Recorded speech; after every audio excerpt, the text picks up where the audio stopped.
yang di belakang rapat ke depan.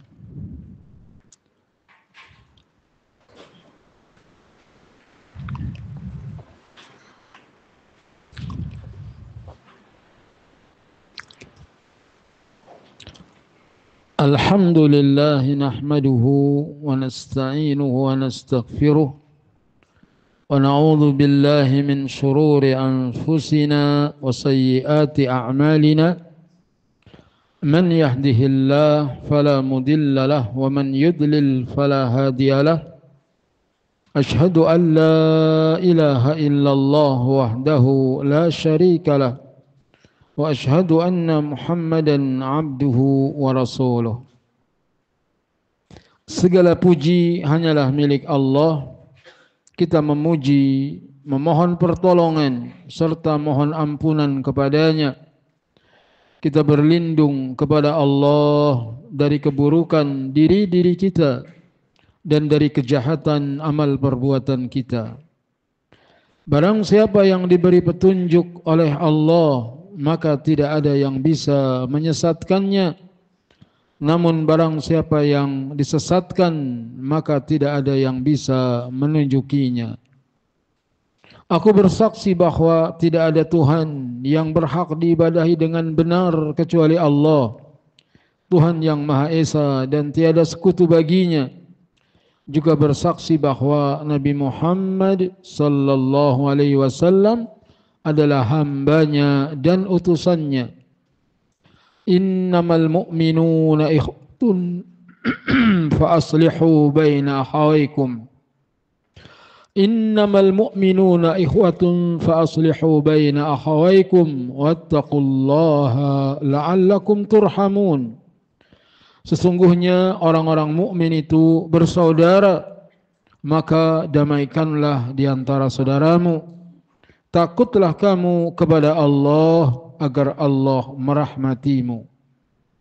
Amma ba'du, sesungguhnya sebaik-baik perkataan adalah firman Allah Al-Quranul Karim. Sebaik-baik petunjuk adalah petunjuk Nabi Muhammad sallallahu alaihi wasallam.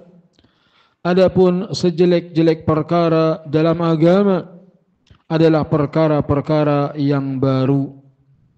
Semua perkara-perkara yang baru yang ditambah-tambahkan ke dalam agama namanya bid'ah. Semua bid'ah itu menyesatkan dan kesesatan itu tempatnya di neraka. Kaum muslimin rahimakumullah, merupakan hikmah Allah menciptakan makhluknya senantiasa berpasang-pasangan. Allah ciptakan langit, Allah ciptakan bumi, Allah ciptakan surga, Allah ciptakan neraka. Allah ciptakan orang-orang mukmin, Allah juga ciptakan orang-orang kafir. Allah jadikan makhluknya ada yang kaya, ada yang miskin, ada yang kuat, ada yang lemah. Di antara hikmahnya adalah agar orang-orang yang kuat bisa memberikan pertolongan kepada yang lemah. Sehingga diajarkan kepada kita untuk senantiasa lemah lembut kepada anak yatim, karena anak yatim itu lemah. Begitu juga orang-orang miskin, begitu juga perempuan. Kita disuruh berbuat baik kepada perempuan karena perempuan itu makhluk yang lemah. Walaupun kadang-kadang laki-laki juga kalah. Ya Allah, aku berlindung kepadamu dari gangguan wanita. Kuat memang laki-laki, tapi seringkali jenderal sekalipun di hadapan istrinya ada kalanya ya mah itu. Sebenarnya bukan karena kalah, tapi karena menghargai wanita.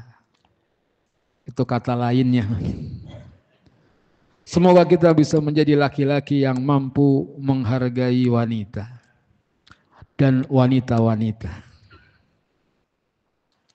Di antara hadisnya anin Nabi sallallahu alaihi wasallam qaal, dari Nabi sallallahu alaihi wasallam bersabda, syarrut ta'ami ta'amul walimah.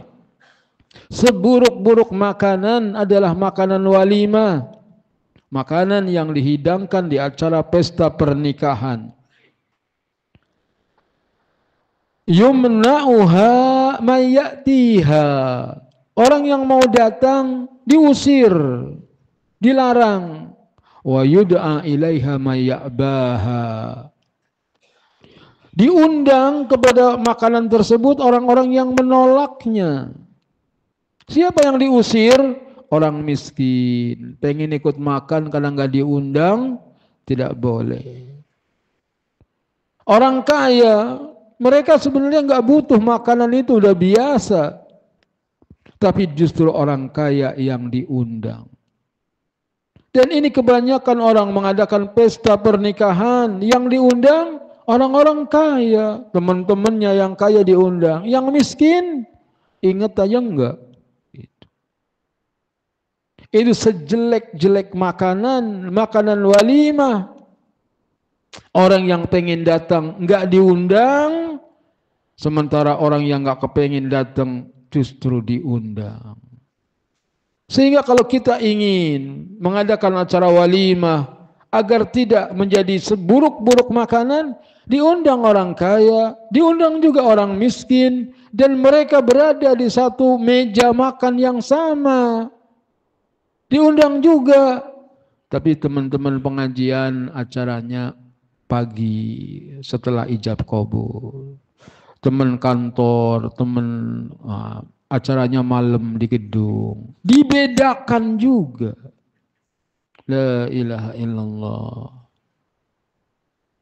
Betapa banyak orang-orang yang tidak memahami mengenai hukum ini, dianggapnya sah-sah saja. Bahkan untuk pencitraan, kita nggak boleh menuduh pencitraan. Anak yatim diundang juga, tapi mejanya jauh di belakang sana.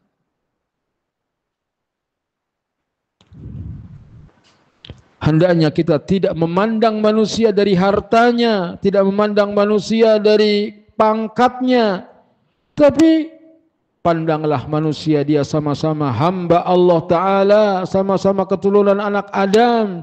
Bisa jadi orang yang kita anggap dia rendah, justru dia mulia di sisi Allah. Inna akramakum indallahi atqakum. Karena sungguhnya yang paling mulia di antara kalian di sisi Allah adalah yang paling bertakwa. Wa man lam yajibid da'wah. Barang siapa yang tidak memenuhi undangan. Kalau kita diundang acara makan apakah walimah pernikahan ataukah akikah, enggak datang tanpa ada uzur, faqad asallaha wa rasulahu, sungguh dia telah durhaka kepada Allah dan Rasulnya. Tetapi yang dimaksud undangan di sini adalah undangan walimah. Rawahu Muslim. Wa fi riwayatin fi sahihain, dalam satu riwayat bagi Imam Bukhari dan Muslim, an Abi Hurairah radhiyallahu anhu, dari sahabat Abu Hurairah radhiyallahu anhu, min qaulih, dari perkataan beliau, bi'sat ta'amu ta'amul walimah, seburuk-buruk makanan adalah makanan walimah, yud'a ilaihal aghniya, diundang untuk menghadirinya orang-orang kaya, wa yutrakul fuqara, dan diabaikan orang-orang fakir. Jadi ngundangnya khusus orang kaya saja, orang fakir tidak diundang. Itu makanannya menjadi seburuk-buruk makanan. Fiqhul hadis, fikih yang diambil dari hadis ini, ijabatul da'wati wajibatun, memenuhi undangan itu hukumnya wajib. Jadi kalau kita diundang acara walimah, wajib hadir, bisarti alla yakuna fiha munkarat, dengan syarat di sana tidak ada kemungkaran. Kita hadir ke sana wajib, tapi kalau ada kemungkaran haram. Apa kemungkaran? Kal ghina wa alati, seperti nyanyi-nyanyian, alat-alat musik. Jadi kalau undangannya itu, pesta pernikahannya itu ada organ tunggal, ada campur saru gitu, atau Tidak boleh kita hadir. Fa innaha hina idzin takunu muharramah, maka ketika itu hukumnya haram. Atau di sana dihidangkan minuman keras. Atau semuanya ahli hisab, pedang rokok di situ. Ini kemungkaran. Maka kita tidak boleh menghadirinya. Bahkan sebagian masyarakat itu ada acara pernikahan, ada namanya acara lek-lekan. Apa lek-lekan? Begadang. Mereka begadang, apain? Tadarus Quran, main gaple. Kalau yang langganan sih tahu begitu. Semalaman mereka enggak tidur aja. Ya gimana orang adatnya begini? La ilaha illallah. Kalah kita. Maka bagus sekali gitu. Sepupu kita, sepupu saya di Sumatera sana. Ketika tahu kita pada datang yang sudah ngaji, nggak boleh acara musik-musikan, sepi tenang. Tapi begitu kita lengah, disetel, nggak pakai musik tapi kaset, dimatiin lagi. Kemudian kita meleng, disetel lagi, langsung dia datang ngambil gunting, kabelnya diguntingin semua. Itu saya diem aja, hebat juga ini. Nah, digunting. Akhirnya mereka pada ngobrol. Tiba-tiba keluarin kartu gaple, pada main gaple. Enggak, di sini enggak ngadain begitu, gitu. Aduh sepi, kalau enggak gaple mau ngapain? Ya sepi enggak apa-apa, pulang-pulang aja. Pulang mereka. Alhamdulillah, alhamdulillah. Itulah kemenangan. Dia mencari ridho Allah, insya Allah, daripada cari ridho tetangganya, daripada cari ridho manusia. Siapa yang berani berbuat seperti itu? Umumnya orang, gimana Ustadz, ini yang bayarin anak. Itu kita orang tua ngikut aja. Gak boleh orang tua ngikut aja, harusnya. Yang ngatur harusnya orang tuanya. Jangan sampai kerbau nyusu gudel. Apa kerbau nyusu gudel? Orang tua kalah sama anak. Kerbau itu induknya gudel. Gudel itu anaknya kerbau. Tapi istilah orang Jawa, kerbau nyusu gudel. Artinya kerbau itu menyusu sama anak kerbau. Nah, ini terbalik. Dan sekarang udah banyak kerbau nyusu gudel. Dan itu ciri-ciri akhir zaman. Orang tua kalah dengan anaknya. Ngikut saja karena anaknya gajinya gede, bapaknya nggak punya duit, acara nikah juga yang biayain anaknya. Udah bapak diam aja. Gitu. Udah duduk aja bapak. Akhirnya duduk sambil tertekan bapaknya. Karena acaranya suka-suka anaknya. Allahumma inna na'udzubika min jaris su' wa min zaujin tusayyibuni qabla al-masyib wa min waladin yakunu alayya rabba wa min malin yakunu alayya adaba wa min khalilin makirin ainuhu tarani wa qalbuhu yar'ani in ra'a hasanatan dafanaha wa idza ra'a sayyi'atan adaaha. Ya Allah, kami berlindung kepadamu dari tetangga yang buruk, dari pasangan yang membuatku beruban sebelum waktunya, dari anak yang terhadapku berkuasa, dari harta yang mendatangkan siksa, dari teman dekat yang berbuat tipu daya. Matanya melihatku, hatinya mengawasiku. Jika melihat kebaikanku, dia melupakannya. Jika melihat keburukanku, dia menyebar luaskannya. Semoga Allah kabulkan doa kita. Di antaranya berlindung dari anak yang terhadapku berkuasa. Orang tua dikuasai oleh anak. Ini enggak boleh terjadi. Pelajaran yang lain, at-tahdhir min ta'dhimi ahlul ghina lihinahum. Peringatan dari memuliakan orang kaya karena kayanya. Orang kaya ini harus dihormati, orang kaya ini harus dimuliakan. Kalau yang datang teman-temannya, Assalamualaikum, Waalaikumsalam, salaman. Salam. Begitu yang datang bos orang kaya, Assalamualaikum, ahlan, wow, langsung disambut. Karena yang datang siapa? Orang kaya. Kita tidak boleh menghormati orang kaya karena kayanya. Akan tetapi kalau orang kaya itu memang bertakwa, orang kaya itu juga dermawan, maka dia punya kelebihan di atas kelebihan, enggak masalah kita memuliakannya karena kedermawanannya, karena kepeduliannya. Wallahu a'lam. Jangan pula disamakan. Sebagaimana dalam kitab pelajaran Al-Wala wal Bara, itu kita dalam mencintai muslim tidak dalam satu tingkatan. Ada orang-orang Islam yang kita cintai secara mutlak. Siapa dia? Dia orang-orang mukmin, muslim, dan dia menjalankan kewajiban-kewajiban dan dia tinggalkan dosa-dosa dan maksiat. Maka orang seperti itu kita wala kepadanya, loyal kepadanya dengan loyal yang mutlak. Seperti kepada para nabi, kepada para syuhada, sholihin, siddiqin. Kita loyal kepada mereka. Yang kedua, ada yang kita harus wala di satu sisi, bara di sisi yang lain. Jadi dia muslim, dia mengerjakan ibadah, tapi juga berbuat maksiat, berbuat dosa. Dari sisi keimanannya, ibadahnya kita wala sama dia, cinta sama dia. Tapi karena dosa-dosanya, maksiatnya, akhirnya kita ada sisi bara, berlepas diri dari dia. Ini tingkatan yang kedua. Yang ketiga, orang-orang yang kita harus bara secara mutlak. Siapa mereka? Orang-orang kafir. Orang-orang yang senantiasa berbuat maksiat dan dosa, kita harus berlepas diri dari mereka. Tidak dalam satu tingkatan yang sama.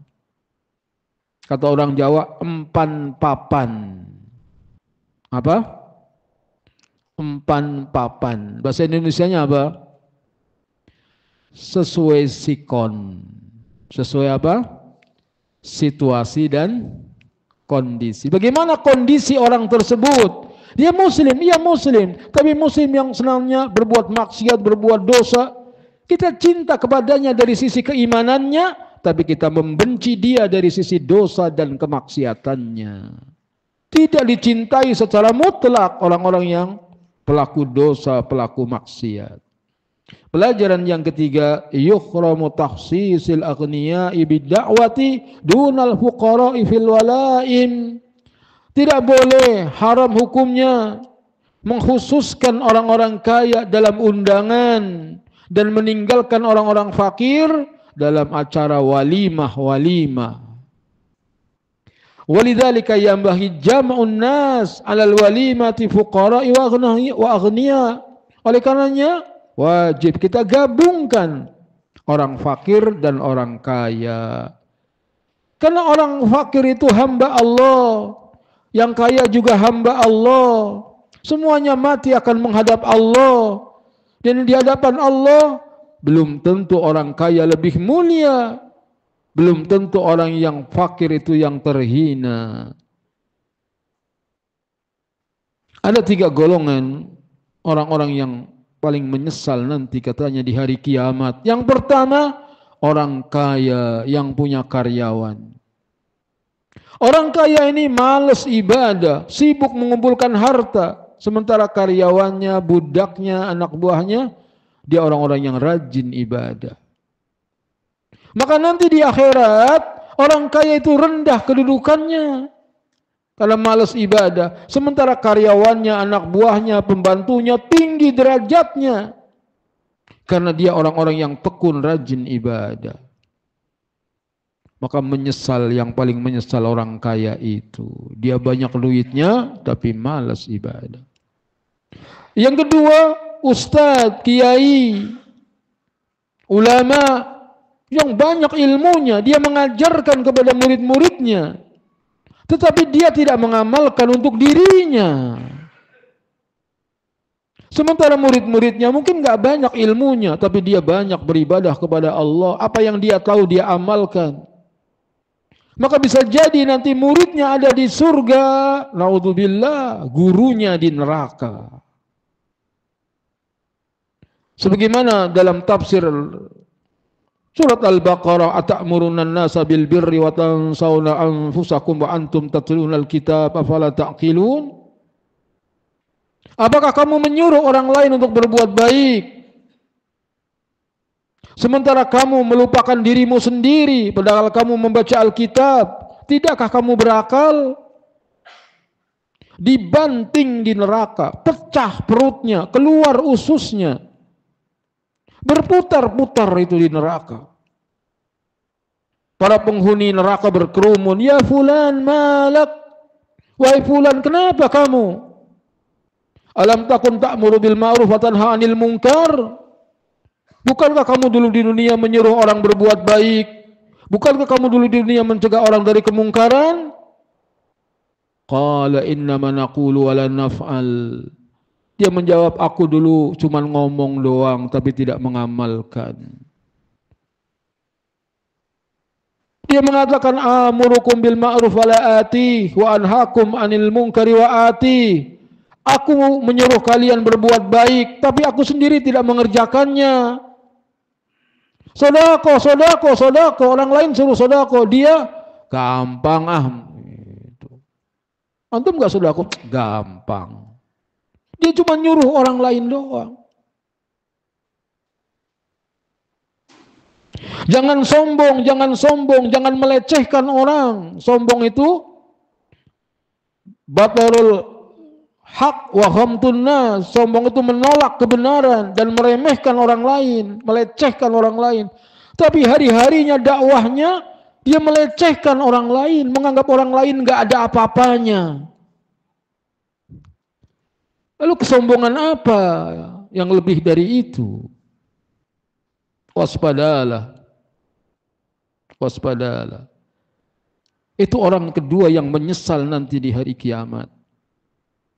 Dia berilmu tidak mengamalkan ilmunya, sementara murid-muridnya dia mengamalkan ilmunya. Menyesal. Kemudian yang ketiga, orang kaya yang banyak hartanya, tapi dia bakhil, dia pelit dengan hartanya sampai ajal tiba. Kemudian hartanya diwariskan kepada anak-anaknya. Anak-anaknya justru dermawan. Dia infakkan hartanya di jalan Allah. Maka di akhirat bapaknya yang capek berangkat pagi pulang malam mengumpulkan harta, justru dia ditanya tentang harta yang dia kumpulkan. Min aina iktasabahu wa fima anfaqah? Dari mana kamu dapatkan, kemana kamu belanjakan? Ditanya. Sedangkan anaknya dia menginfakkan harta, dia yang banyak pahalanya. Sehingga kalau kita cerdas, kita yang kaya, kita yang mengumpulkan pahalanya. Kita yang menginfakkan hartanya di jalan Allah Ta'ala. Bukan orang lain yang menikmati pahalanya. Kita. Dan orang itu sampai cari nafkah ke Korea, ke Jepang, ke Hong Kong, kemana. Ngapain mereka cari ke luar negeri? Cari makan. Kalau cuma makan di negeri muslim, insya Allah Allah bukakan rizkinya. Tapi mereka pergi ke negeri-negeri kafir itu karena ingin berluas-luas dengan dunia, ingin menyenangkan istrinya atau menyenangkan istri-istrinya, menyenangkan orang lain, keluarganya, bukan untuk dirinya. Padahal yang akan dimintai tanggung jawab dia.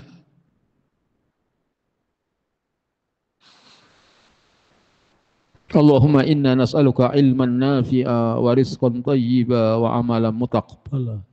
Allahumma inna nas'aluka al-huda wat tuqa wal afafa wal ghina.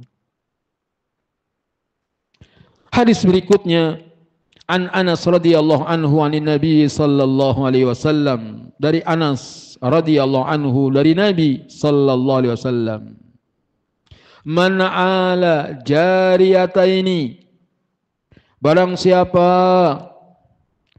yang mengasuh, ala ma'hudun minal auli wa huwal aun, Ala diambil dari kata al-aul, maksudnya al-aun, menolong. Barang siapa yang menolong dua anak perempuan, wal muradu qama alaihima bitarbiyati wal ihsani ilaiha, yang dimaksud adalah dia mengurusinya, mendidiknya, berbuat baik kepada anaknya. Diberi anak, qadar Allah anaknya perempuan, tapi dia mengasuhnya, mendidiknya dengan baik. Umumnya orang jahiliyah nggak suka punya anak perempuan. Nabi menganjurkan baik-baik kamu dengan anak perempuan. Kalau punya anak perempuan dua orang, lalu dia mendidiknya, mengasuhnya dengan baik hatta tablugha, sampai anak itu dewasa. Anak perempuan diasuh sampai dewasa. Ada yang mengartikan sampai dia menikah. Jaa yaumal qiyamati ana wa huwa kahataini wa dumma asabi'ahu. Saya akan datang bersamanya nanti di hari kiamat seperti ini. Nabi SAW mengumpulkan jari jemarinya. Rawahu Muslim. Hadis ini diriwayatkan oleh Imam Muslim. Jadi anak perempuan, makhluk perempuan itu makhluk yang lemah, butuh perlindungan, butuh kasih sayang. Kalau kita bisa mengasihinya sampai dia dewasa atau sampai menikahkannya, kita akan bersama Nabi di surga dengan berdekat-dekatan dengannya.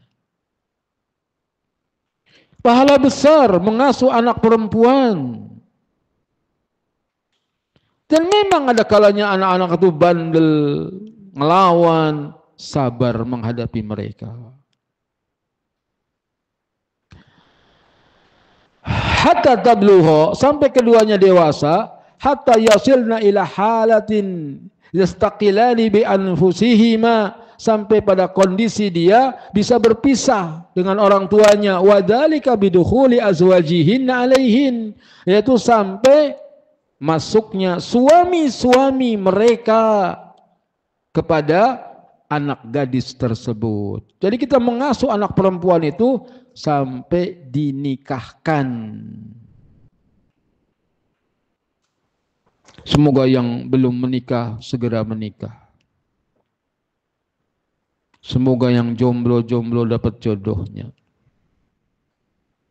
Semoga yang baru satu istrinya sakinah, mawaddah, warahmah. Jangan salah doa.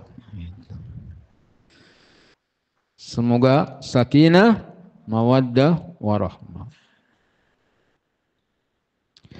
Fikul hadis, faedah hadis dari hadis ini, fadlu i'anatil banat wal birru bihin, keutamaan mengasuh anak-anak perempuan dan berbuat baik kepada mereka. Keutamaan mengasuh anak-anak perempuan. Kalau punya anak perempuan, baik-baik, dididik yang benar, diajarin adab-adab. Seperti Abu Darda mengasuh putrinya Darda dengan baik, radhiyallahu anhu. Diajarkan agama dengan baik, sehingga khalifah saja ingin agar Darda jadi menantunya. Dilamar oleh khalifah,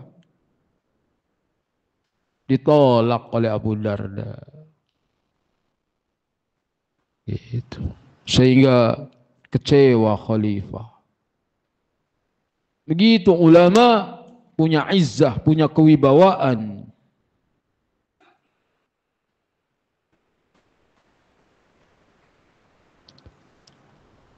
Sementara dia nikahkan putrinya dengan Abu Wada'ah, muridnya.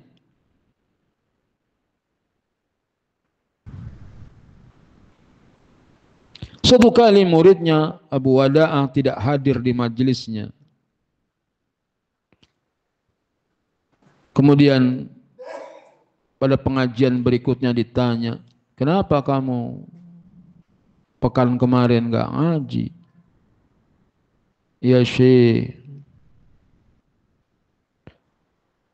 istri saya meninggal. Sehingga saya sibuk mengurus istri meninggal, saya tidak hadir ngaji. Kenapa kamu tidak beritahu aku? Takut mengganggu engkau ya Syekh, engkau banyak kesibukan. Apakah sudah pengen nikah lagi? Gitu. Nikah sama siapa ya Syekh? Penghasilan cuma 2 dirham. Kalau 1 dirham 5.000, 2 dirham cuman 10.000. Siapa yang mau? Apakah kamu mau menikah dengan putriku, Darda? La ilaha illallah. Siapa yang enggak mau? Itu karangan saya aja.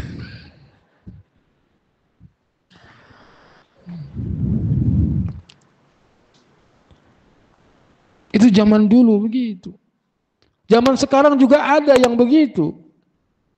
Ini Syekh Muhammad bin Jamil Zaino, kisahnya cari menantu di masjid. Ya salat ini pemuda ini selalu kalau masjid datang duluan, ditanya siapa namamu, itu. Di mana usahamu, dia sebutkan. Udah nikah belum? Itu. Dia belum. Mau enggak nikah sama putriku? La ilaha illallah, siapa yang enggak mau?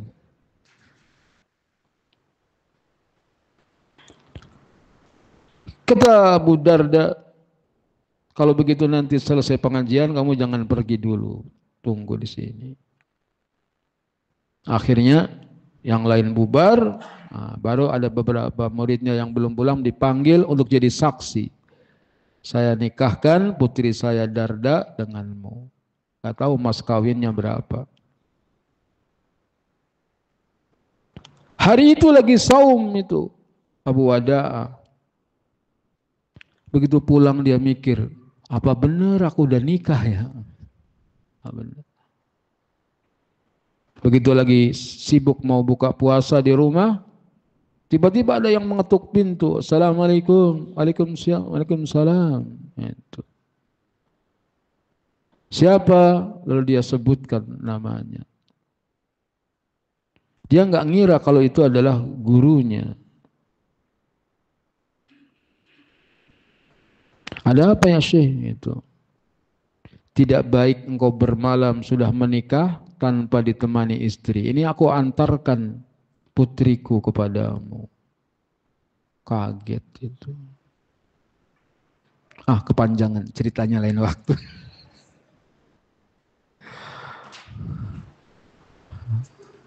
Kemudian masuk itu Darda kesandung gaunnya karena malu-malu mau masuk.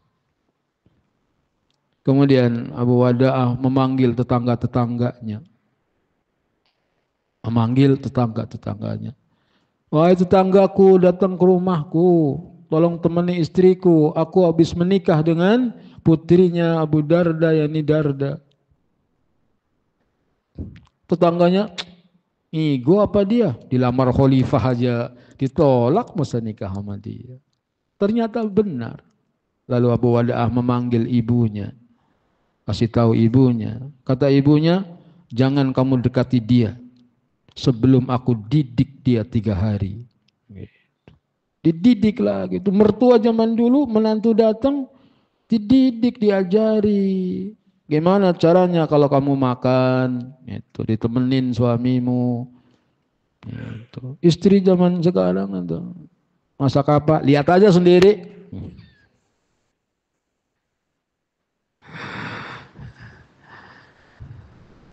Allahu Akbar. Semoga Allah Ta'ala memberikan kepada kita pasangan yang saleh dan saleha. Tapi jangan kita berharap istri kita saleha sementara kita juga tidak saleh. Jangan berharap. Semuanya juga dari diri kita. Jangan cuma menyalahkan pasangan kita. Kok kamu nggak begini? Kok kamu nggak begini? Kenapa kamu begini? Lah kamu juga begitu. Jadi kita sebagai suami harus introspeksi juga. Jangan cuma mau yang baik sementara kita tidak mau berbuat baik. Bahkan sampai pun dalam dandanan, maka dianjurkan wahai para suami, berpenampilan yang baik di hadapan istrimu, sebagaimana kamu juga ingin melihat penampilan yang baik dari istrimu. Kita pengen istrinya cantik, wangi, tapi antum mendekati dia mandi aja belum, mulut bau asbak, begitu. Tahan nafas istrinya. Jadi sebagaimana kita ingin diperbaiki, hendaknya kita berbuat baik. Jadi wanita itu kita berbuat baik kepadanya, anak-anak perempuan, sampai suaminya masuk dalam rumah tangganya. Itu tanggung jawab. Suami istri kalau punya anak perempuan harus diperhatikan. Sekarang malah punya anak dijadikan aset. Enak punya anak perempuan, dari TKW tinggal nungguin kirimannya tiap bulan. Ini orang tua durhaka. Itu. Bahkan di sebagian daerah katanya begitu. Suruh ngerayu bos-bos gitu. Nanti inna lillahi wa inna ilaihi raji'un. Pelajaran yang diambil dari hadis ini diantaranya inayatul abawaini bil banat tarbiyatan wa tahdziban sababun fi dukhulil jannati wa uluwil manzilati fiha. Perhatian orang tua kepada anak-anak wanita dalam pendidikannya, pengajaran adabnya menjadi sebab dia masuk surga dan mendapatkan kedudukan yang tinggi di surga. Bagaimana enggak tinggi kedudukannya bersama Nabi seperti ini. Nabi mengumpulkan jari jemarinya. Dekat dengan Nabi. Jadi pahala untuk bisa masuk surga banyak caranya. Di antaranya adalah dengan berbuat baik kepada anak-anak wanita.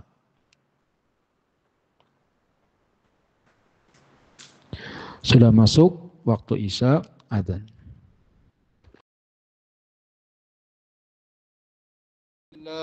Wassalatu wassalamu ala Rasulillah. Asyhadu an la ilaha illallah wahdahu la syarika lah wa asyhadu anna Muhammadan abduhu wa rasuluh. Rabbana ighfir lana wa liwalidayna warhamhum kama rabbawna shighara.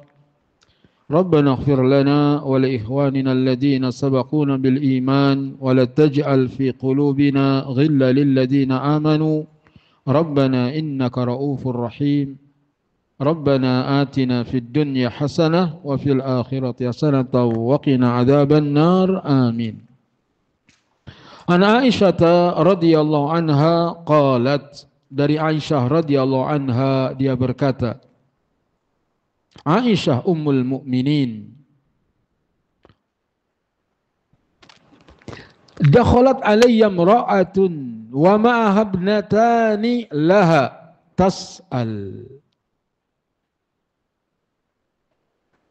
Masuk kepadaku, yakni menemuiku seorang wanita bersama dua anaknya dan dia meminta. Pengemis perempuan bawa dua anak, minta-minta kepada Aisyah radhiyallahu anha. Berarti di zaman Nabi juga ada pengemis. Falam tajid indi syai'an ghaira tamratin wahidatin. Dan aku tidak mendapati sesuatu di rumahku kecuali sebutir kurma. Aisyah, istri Nabi tercinta, tidak bergelimang dengan harta. Bahkan makanannya enggak ada, cuma sebutir kurma. Dan begitulah kehidupan para sahabat. Mereka memandang rendah dunia. Bukan cuma Aisyah, Abu Ubaidah bin Jarrah pernah diutus oleh Nabi SAW membawa pasukan mungkin 300-an pasukannya, makanannya cuman sekeranjang kurma. Satu prajurit sehari cuma dikasih 1 butir kurma. 1 butir kurma untuk 24 jam. Hari ini 1, besok 1. Bagaimana cara hidup? Kurma diisep-isep seperti bayi yang mengisep puting ibunya. Kemudian minum air. Nanti lapar, haus, itu kurma diisep-isep lagi, minum air. Sampai besok. Makanya alhamdulillah, alhamdulillah, alhamdulillah. Kita harus bersyukur kepada Allah. Tidak mengalami seperti yang mereka alami. Padahal kita banyak dosanya. Sedangkan mereka, Aisyah radhiyallahu anha, wanita ahli surga, hidup dalam kekurangan. Gak ada apa-apa. Cuman sebutir kurma. Fa'a'taituha iyyahu. Maka aku berikan sebutir kurma itu kepadanya. Faqasamatha baina ibnataiha. 1 kurma dibelah jadi 2, diberikan kepada anak-anaknya, masing-masing sebelah kurma. Falam ta'kul minha. Sementara wanita itu enggak makan. Begitulah seorang ibu, sayang kepada anaknya, rela dia lapar, yang penting anaknya kenyang.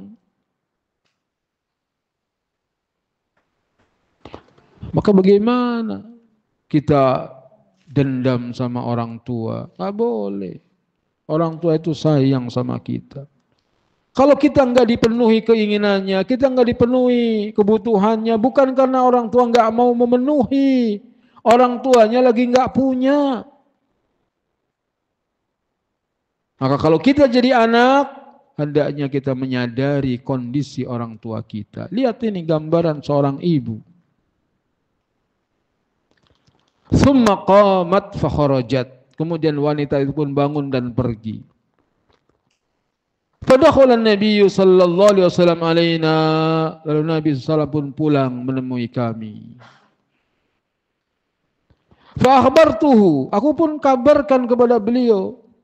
Tadi ada ibu-ibu bawa 2 anak, minta-minta. Enggak ada apa-apa di rumah, cuma sebutir kurma.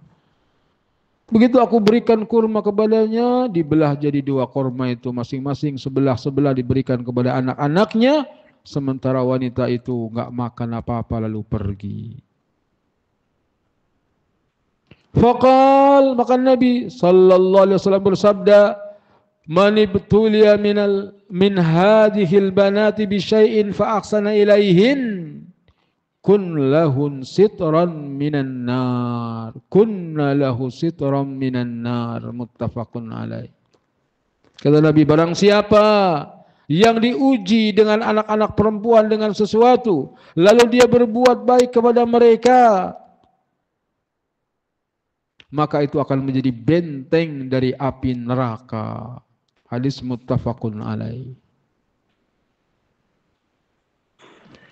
Fiqhul hadis, pelajaran yang diambil dari hadis ini, yajuzu lil mar'i idza balagha bihil ju' mablaghan kabiran ay yas'ala an-nasa hatta yasuddu ramqahu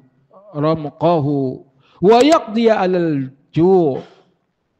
Boleh seseorang apabila lapar sampai kepada batas yang berat, lapar sekali, untuk meminta kepada manusia agar dia bisa penuhi kebutuhannya, menghilangkan rasa laparnya. Jadi kalau kita lagi lapar di rumah nggak ada makanan, boleh keluar, usaha. Dan itu pernah dialami oleh manusia yang paling mulia, yaitu Nabi Muhammad sallallahu alaihi wasallam. Awal-awal hijrah ke Madinah, Umar keluar, lapar keluar. Ketemu Abu Bakar radhiyallahu anhu. Kata Abu Bakar, ngapain kamu keluar, Mar? Itu. Gak ada yang membuatku keluar, perut lapar. Itu. Kata Abu Bakar, sama, saya juga lapar. Dua-duanya lapar. Lalu ketemu Nabi SAW, siang-siang keluar. Kata Abu Bakar Umar, apa yang membuatmu keluar? Atau Nabi yang tanya duluan. Kata Abu Bakar dan Umar, lapar ya Rasulullah. Kata Nabi, demi Allah, nggak ada yang membuatku keluar kecuali ia juga yang membuat kamu berdua keluar. Berarti Nabi juga apa? Lapar. Lah antum lapar, ada warteg bisa keluar. Nabi lapar. Akhirnya masuk ke rumah siapa? Abu Ayyub Al-Ansari atau yang lain. Ketemu istrinya. Kata istrinya Abu Ayyub, alhamdulillah enggak ada tamu yang lebih mulia daripada tamuku hari ini. Akhirnya datang Abu Ayyub, itu kemudian mengambilkan kurma, menyembelih anak kambing, mereka makan kurma, makan daging kambing.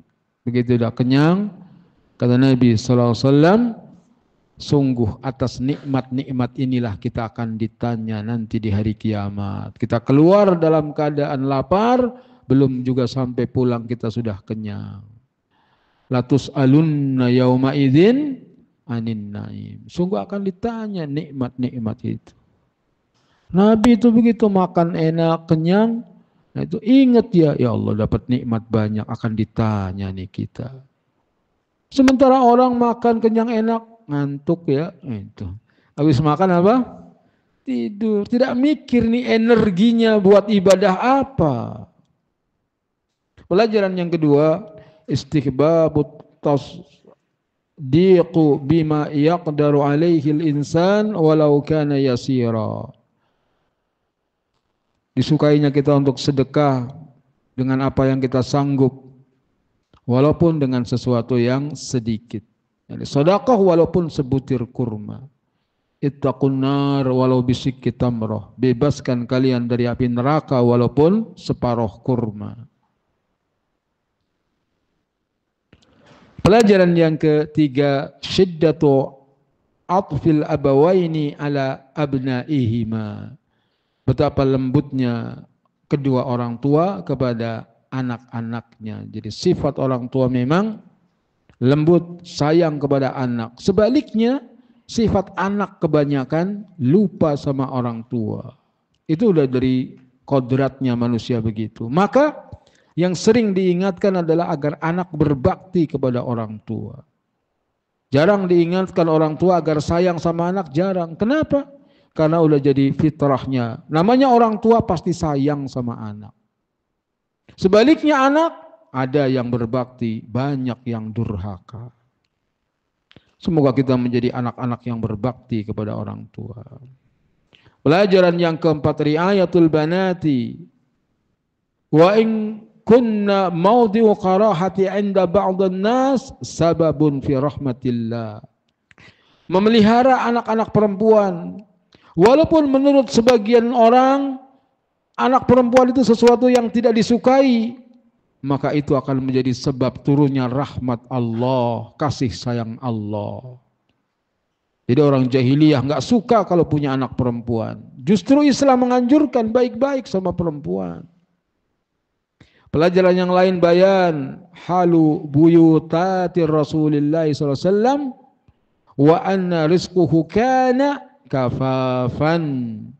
Penjelasan mengenai rumah tangga Rasulullah sallallahu alaihi wasallam, bahwa rizki rumah tangga Nabi SAW adalah cukup. Di rumah nggak ada apa-apa, cuma sebutir kurma, itu aja dibilang cukup. Kalau menurut kita cukup memprihatinkan begitu. Cukup apa?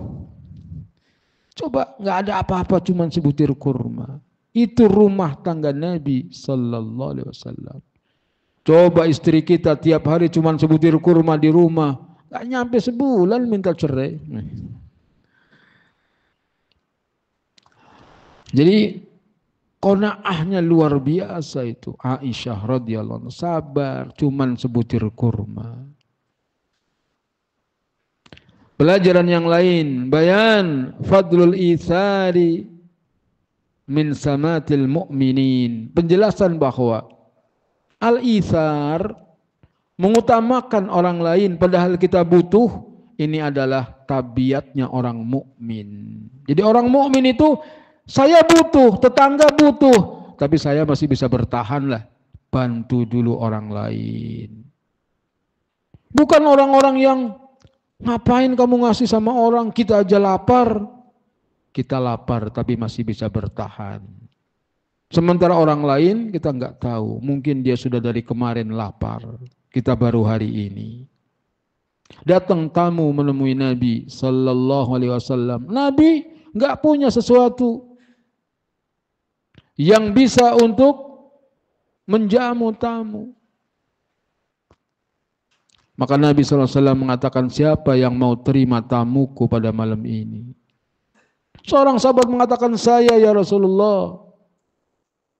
Begitu pulang ini sahabat menemui istrinya, ada nggak makanan buat tamu Rasulullah? Dijawab oleh istrinya, nggak ada, cuman sedikit makanan untuk anak kita belum makan. Sudah, lupakan anak kita dari makanan itu. Nanti kalau tamu Rasulullah datang, hidangkan makanan itu. Lalu matikan lampu. Betul dikerjakan. Datang tamu Nabi ke rumahnya, dihidangkan makanan, yang itu jatah anaknya. Makan itu tamunya dengan lahap, sementara sahabat pura-pura makan, lampunya dimatiin. Begitu udah selesai makan, baru dinyalain, udah bersih. Tuan rumah nggak makan, tamunya makan. Tuan rumah tidur dalam keadaan lapar, tamunya tidur dalam keadaan kenyang. Maka pagi hari subuh Nabi Sallallahu Alaihi Wasallam mengatakan kepada sahabat, wahai fulan, Allah kagum dengan perbuatanmu tadi malam. Allah kagum. Dia mengutamakan orang lain daripada diri kita sendiri. Ini termasuk samatul mu'minin. Kebiasaan, sifat, akhlaknya orang mukmin.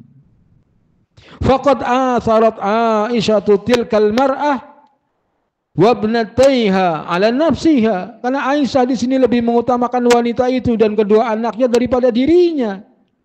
Wa hadza yadullu ala sakhaiha wa karamiha ma'a shiddati hajatiha. Ini menunjukkan Aisyah itu orangnya sangat pemurah, sangat dermawan, padahal dia sendiri membutuhkan. Kalau dia berlimpah hartanya, kaya raya, dermawan, enggak heran. Ini enggak punya, tapi dermawan. Itu yang luar biasa. Miskin padahal dia butuh, tapi dia dermawan. Dan itu berlanjut setelah Nabi wafat, Aisyah sifatnya begitu. Sehingga di zamannya Amiril Mukminin Umar ibn al-Khattab, pagi dia mendapat berapa? 60 dirham apa 6.000 dirham. Dapat. Anak istri-istri Nabi dapat jatah. Dan itu lagi saum. Siapa? Jubair bin Awam atau ponakannya. Wahai bibi, masih adakah barang 1 dirham untuk kita beli makan buka puasa? Itu. Apa kata Aisyah? Kenapa kamu nggak bilang dari tadi? Udah habis disedekahkan semua. Pagi dapat, belum maghrib sudah habis disedekahkan. Begitu akhlak Aisyah radhiyallahu anha, berkat didikan suaminya Rasulullah sallallahu alaihi wasallam. Semoga Allah kumpulkan kita dengan Rasulullah sallallahu alaihi wasallam di surga. Subhanakallahumma bihamdika asyhadu an la ilaha illa anta astaghfiruka wa atubu ilaik. Wassalamualaikum warahmatullahi wabarakatuh.